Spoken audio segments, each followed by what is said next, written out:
souvient de ce qu'il a fallu d'espérance, de sacrifices, de tant de blessés et de morts, pour qu'elle connaisse le terme de ses souffrances, le retour de son prestige, le triomphe de son idéal.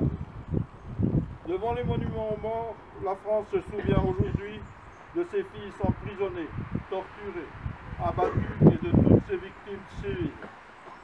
Elle se souvient et honore la mémoire de tous ces morts, soldats, aviateurs, marins, résistants, déportés, fusillés, massacrés, prisonniers, pour leur courage, leur esprit de sacrifice et leur sens du devoir.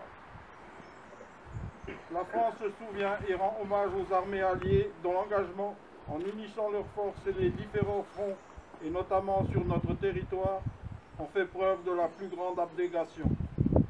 Saluons la mémoire de ceux qui leur sacrifièrent leur vie pour la France, la paix et la liberté. La France se souvient aussi de ces actes de sauvagerie qui l'ont frappé à plusieurs reprises au cours de ces mois passés et qui resteront gravés à jamais dans sa mémoire collective. Au-delà de l'indicible douleur que partagent les familles meurtries, la France, saisie d'effroi, profondément choquée et bouleversée, mais rassemblée devant l'épreuve, a pris conscience que cette paix et les valeurs humaines qui sont les siennes sont particulièrement fragiles. En ce jour anniversaire où la France se souvient, l'Union française des associations de combattants et de victimes de guerre invite chacune et chacun, particulièrement la jeunesse, à la vigilance et à œuvrer pour un monde plus solidaire, un monde de fraternité, de solidarité et de paix. Vive la République, vive la France. Je vais rajouter un petit mot.